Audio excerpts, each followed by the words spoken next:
Hervé Morin, bonjour. Bonjour. Je rappelle que vous êtes l'auteur d'une lettre à Alma, votre fille, sur l'état du monde qui l'attend chez Albin Michel et que vous êtes ancien ministre de la Défense sous Sarkozy. On va parler de Sarkozy, mais d'abord l'actualité immédiate. Nous commençons par cet assassinat de l'humanitaire britannique David Haines. C'est la guerre sans merci avec l'État islamique. Vous savez, ce qui se passe aujourd'hui est extrêmement inquiétant si on veut bien regarder les choses. Beaucoup de nos compatriotes considèrent que tout ça est éloigné de chez eux, éloigné de leurs préoccupations. C'est pas simplement l'équilibre régional qui est en cause, c'est la sécurité du monde et c'est aussi notre propre sécurité.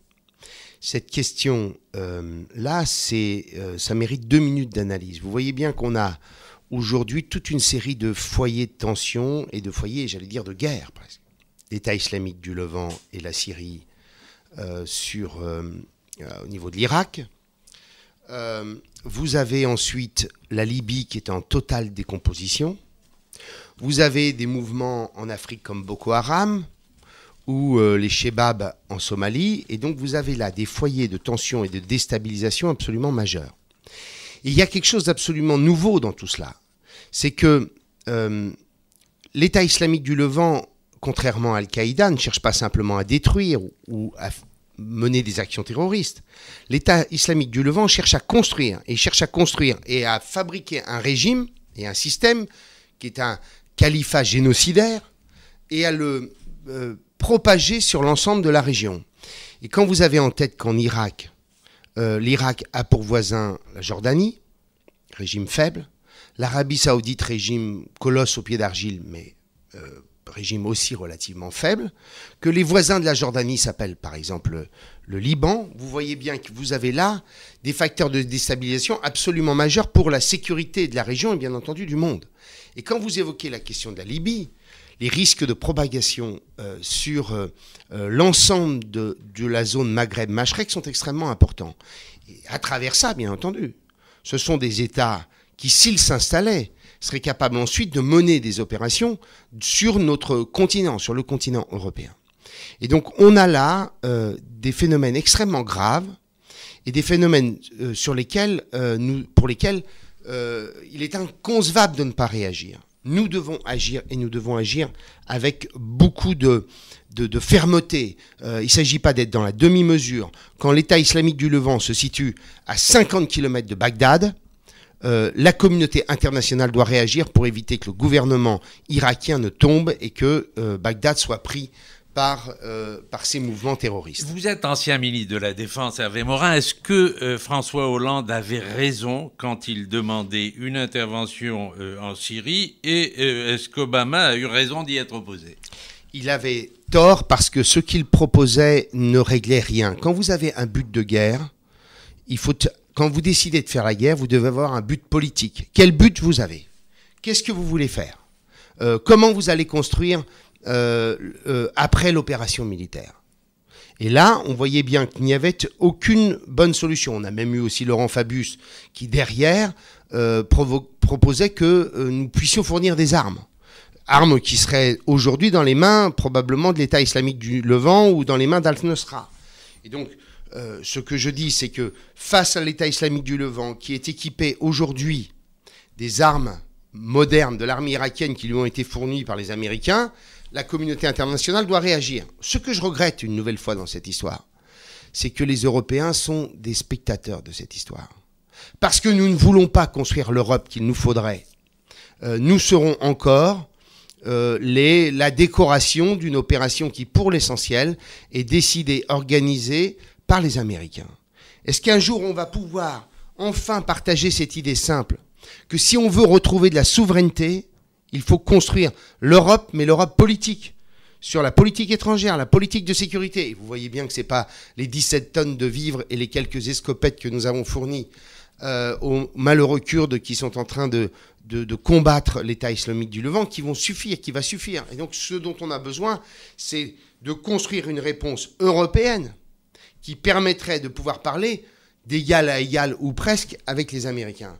Et donc je regrette une nouvelle fois qu'à aucun moment les États européens et les gouvernements européens se soient réunis pour essayer de construire une réponse européenne et faire partie des acteurs qui chercheront ensuite, après les opérations militaires, des réponses politiques. Alors demain, précisément, une grande conférence sur la paix et la sécurité s'ouvre à Paris. La France, selon vous, doit participer à cette guerre contre l'État islamique en Irak et en Syrie ? Écoutez, moi, il faut combattre l'État islamique du Levant. C'est le seul, c'est moi l'objectif que je me fixe. Faire en sorte que l'Irak ne tombe pas dans leurs mains.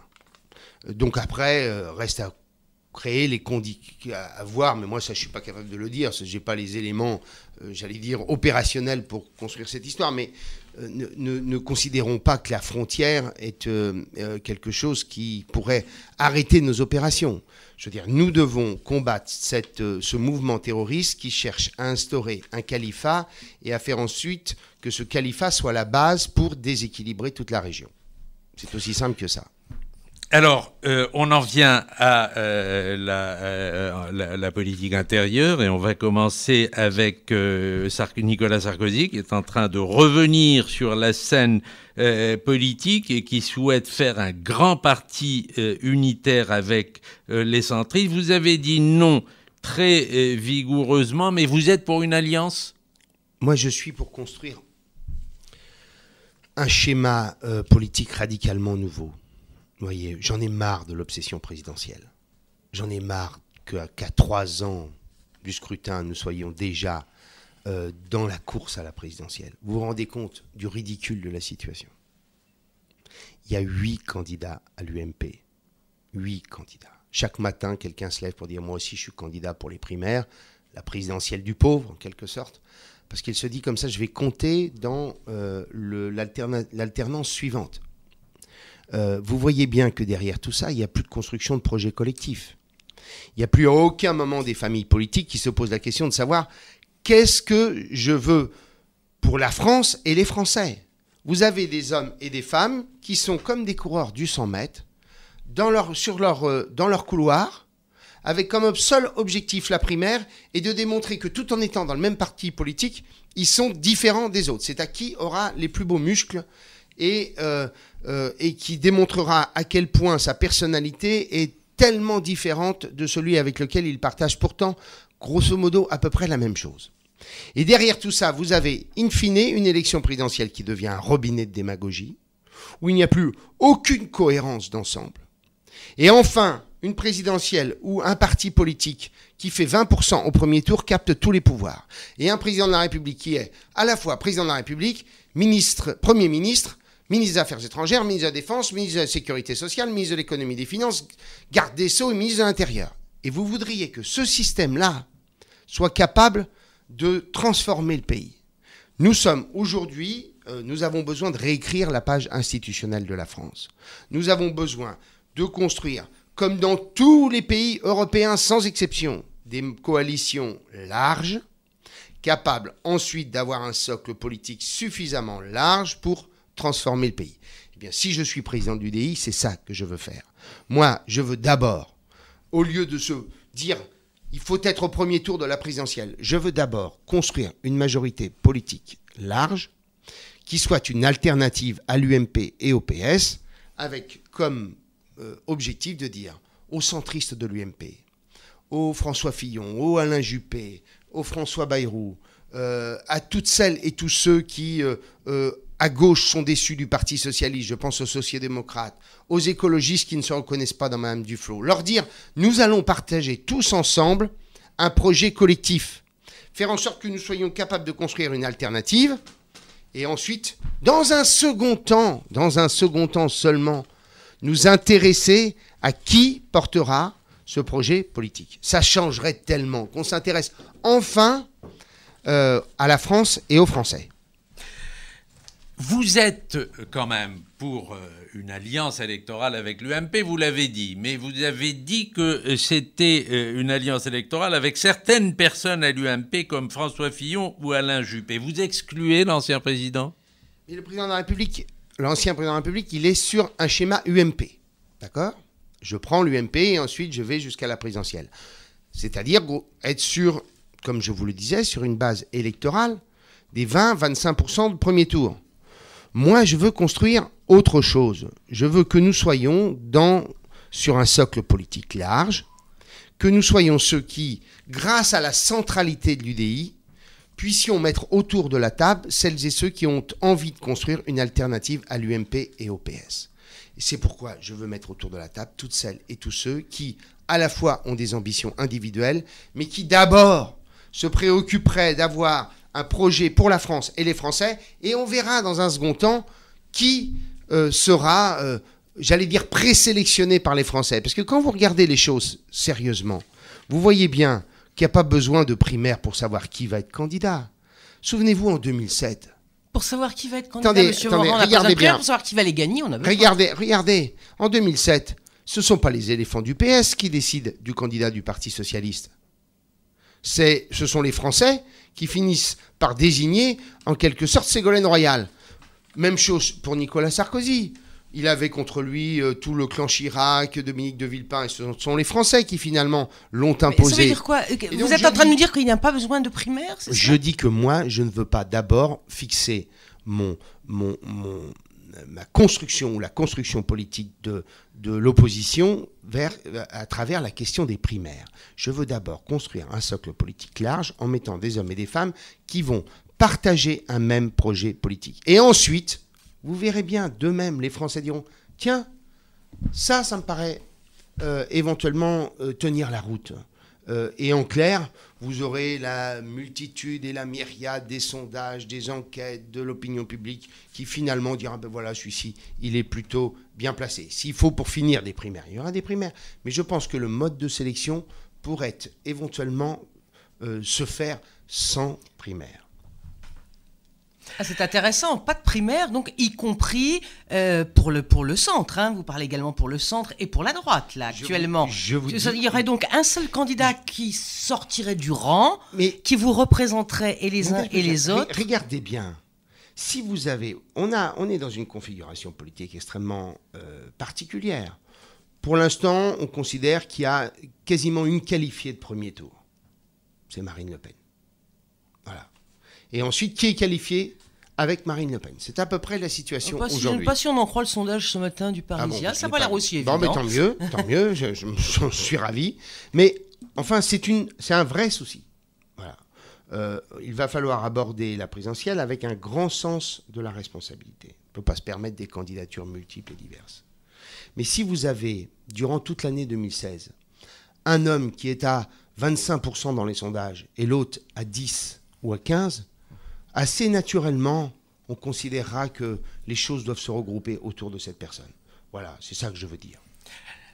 Est-ce que si le Front National continue à grimper dans les sondages, comme c'est le cas aujourd'hui, vous continuerez à soutenir que l'UDI doit rester indépendante et présenter un candidat avec ces risques-là en 2017? Et donc ça veut dire que je me suis pas fait comprendre si vous me posez la question. Puisque moi, mon sujet, c'est de mettre autour de la table des hommes et des femmes qui ont des ambitions, et notamment l'ambition d'être candidat à la présidentielle. Si ce candidat, à travers la construction de cette vaste majorité d'idées, est issu de l'UDI, je suis un homme heureux. Et je considère qu'au contraire, là, ce serait, j'allais dire, le schéma parfait pour le parlementaire qui, depuis des années, essaie de faire en sorte que les centristes soient des acteurs majeurs de la vie politique française. Mais ce que je veux, c'est d'abord qu'il y ait une majorité d'idées et que cette majorité d'idées conduise à déterminer quelqu'un. S'il n'est pas de notre famille politique, mais que nous gagnons et que nous sommes des acteurs majeurs de cette construction-là, eh bien, permettez-moi de vous dire que l'essentiel sera fait. Ce que je veux, pour conclure, ce que je préfère, c'est ne pas avoir 5% ou 10% au premier tour de la présidentielle. Ce que je préfère, c'est avoir 100 ou 150 parlementaires à l'Assemblée nationale et qu'aucune majorité ne se fasse sans nous. En clair, aucun texte n'est voté sans nous et les priorités que nous voulons et que nous avons inscrites, qu'elles soient respectées dans la mandature suivante. Je crois, monsieur Hervé Morin, que là, c'est parfaitement clair. Maintenant, je voudrais en revenir à la présidence de l'UDI. est-ce que vous allez me dire que vous avez votre chance, évidemment. Non, je suis par nature modeste quand je suis en campagne. Vous êtes par nature modeste, donc quel est votre principal concurrent? C'est Jean-Christophe Lagarde, c'est Monsieur Gégaud, Yves Gégaud, c'est Jean-Christophe de Fromentin? Écoutez, nous verrons bien. Je fais le Tour de France. J'étais, voyez, hier à Nancy. J'étais avant-hier à Saint-Étienne. J'ai roulé la nuit pour faire Saint-Étienne-Épinal, puis Épinal-Nancy. Cet après-midi, je serai à Caen.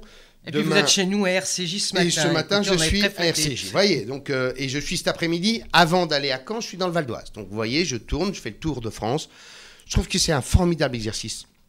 Pour l'UDI, il y a beaucoup de monde à nos réunions. Les militants s'intéressent, ils se posent des questions. Ils ne sont pas déterminés à l'avance sur qui va être le candidat. Ils ont la nostalgie de M. Jean-Louis Borloo? Tout ça, écoutez, grâce à Jean-Louis, nous avons reconstruit, nous avons posé les fondations et reconstruit les murs de la maison UDI. Enfin, les centristes ont retrouvé un espace politique. Que les Français ne nous considèrent pas aujourd'hui comme une alternative, c'est une évidence. Mais en même temps, aujourd'hui, nous ne sommes plus des spectateurs de la vie politique, nous sommes des acteurs qui seront incontournables pour la construction de la majorité future. Ce que je veux faire, moi, c'est le faire différemment. Arrêter l'obsession présidentielle et au contraire tenter de construire une vaste majorité d'idées qui soient peut-être rapidement, vous pouvez nous dire comment va M. Borloo? Il est en pleine forme. Il pourrait revenir en politique? Écoutez, moi je pense qu'il a sa place et son rôle à jouer. Pour l'instant, il s'investit beaucoup dans sa fondation, puisque vous savez qu'il est en train de créer une grande fondation pour l'accès à l'énergie pour l'Afrique. Il s'y investit beaucoup. Il y a derrière ça des enjeux absolument majeurs en termes de développement, en termes d'ailleurs de lutte contre l'immigration, puisque si vous avez du développement, vous avez des personnes qui n'ont plus besoin de partir de leur pays.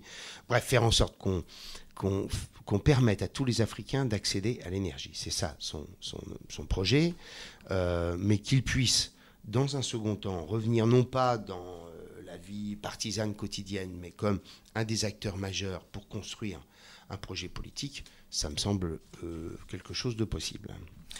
Vous dites à l'adresse de votre fille qu'il faut... Je le dis parce que je le trouve, c'est bien. Il vous a fait des confidences? Non, pas du tout. Je le dis parce du que ressenti. C'est mon ressenti, donc soyons bien clairs. Vous dites à l'adresse de votre fille qu'il faut qu'on change de démocratie. Est-ce que vous ne craignez pas d'ajouter à une crise politique, économique, morale déjà dans le pays, une crise en plus institutionnelle? Ben justement, quand vous êtes dans un système qui combine l'impuissance et la défiance, vous avez besoin d'avoir un nouvel acte démocratique. Vous voyez? En fait, vous êtes un petit peu comme Montebourg et Mélenchon. Mais écoutez, vous ne le savez, vous avez des points communs. Vous l'avez oublié, mais j'ai fait un colloque avec Arnaud Montebourg quand j'étais président du groupe UDF sur la 6e République. Vous voyez, vous avez oublié. Donc c'est un point sur lequel vous êtes d'accord avec lui. Je considère que cette espèce de farce qui consiste à considérer qu'il y aurait un homme providentiel capable de tout régler et de faire en sorte que le pays retrouve l'élan et l'optimisme dont il a besoin, je n'y crois pas. C'est un petit peu contradictoire avec ce que vous venez de dire. Non, je dis moi une coalition large, une majorité d'idées, s'occuper de la France et des Français, construire un socle politique large et ensuite un homme, bien entendu, parce que nos institutions sont ainsi faites. Mais regardez ce qui se passe en Allemagne, pour prendre une comparaison. Chacun va... alors les institutions sont différentes, vous allez me dire, mais chacun va au combat sous ses couleurs. La CDU de son côté, le FDP de l'autre, la SPD, etc. Après, ils font des grandes coalitions. Et ensuite, ils font des grandes coalitions et des petites coalitions. Eh bien, moi, la grande coalition, je vais la faire en amont. Je vais la faire avant l'élection. Et ensuite, nous aurons quelqu'un pour porter ce projet politique. On va parler d'ailleurs de l'Allemagne où il y aura demain, lundi, une manifestation à Berlin avec à sa tête Angela Merkel pour dénoncer ce regain d'antisémitisme en Europe. Est-ce qu'il faudrait la même chose à Paris, puisqu'il y a eu des chiffres quand même, le ministre de l'Intérieur, Bernard Cazeneuve, a confirmé une augmentation significative des actes antisémites depuis le début de 2014, ça a pratiquement doublé. Oui, on le voit tous les jours quand je suis malheureux de voir que tant de mes amis juifs se disent « Est-ce que la terre de France peut être encore la mienne ?» Voilà. Ça me ça me peine, ça me déchire de constater que beaucoup de mes amis se disent « Aujourd'hui, je ne me sens plus en sécurité en France ». Voilà. Et donc, il faut simplement que la République applique avec une fermeté absolue tous les actes d'antisémitisme. C'est aussi simple que ça. Vous voulez dire la législation contre les actes d'antisémitisme?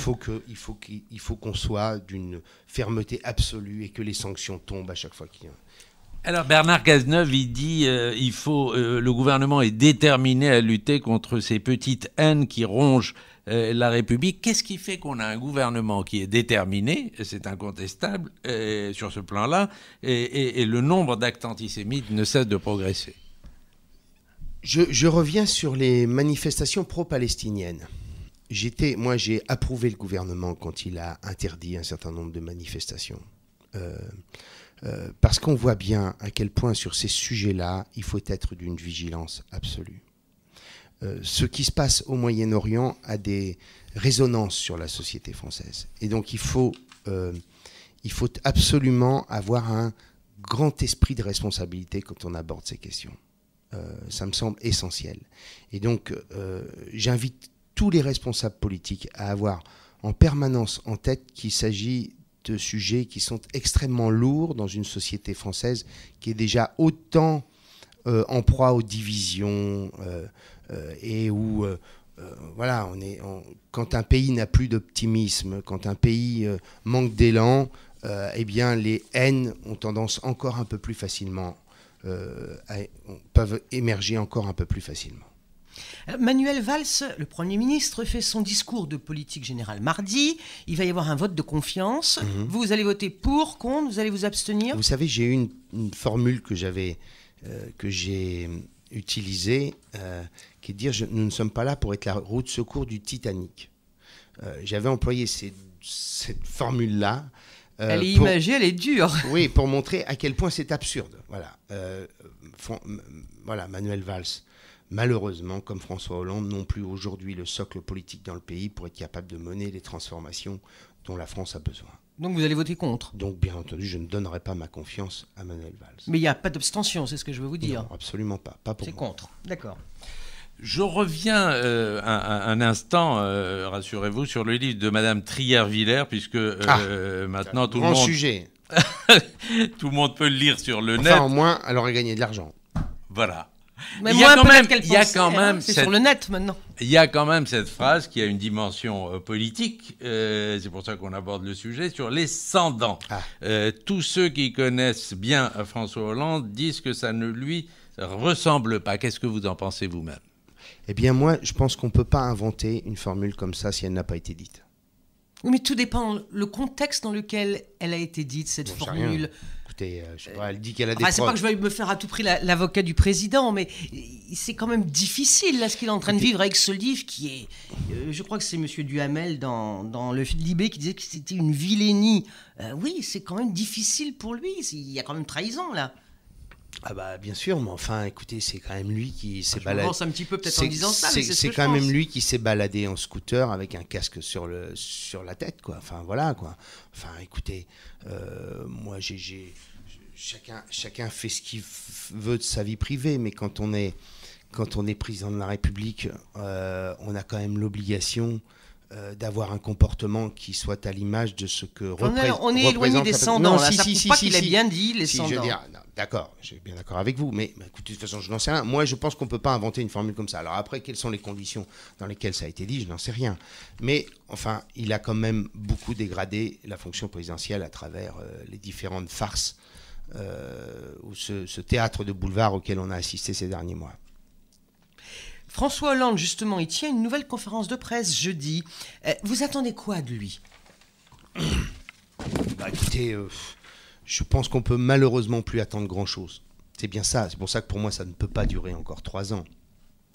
Mais quand vous n'avez plus quasiment de majorité à l'Assemblée nationale, que vous avez un tel climat de défiance, je l'invite simplement à relire ce qu'il écrivait dans un livre en 2006, où il expliquait que lorsqu'il y avait un fossé majeur entre les Français et le président de la République, il fallait retourner devant les urnes.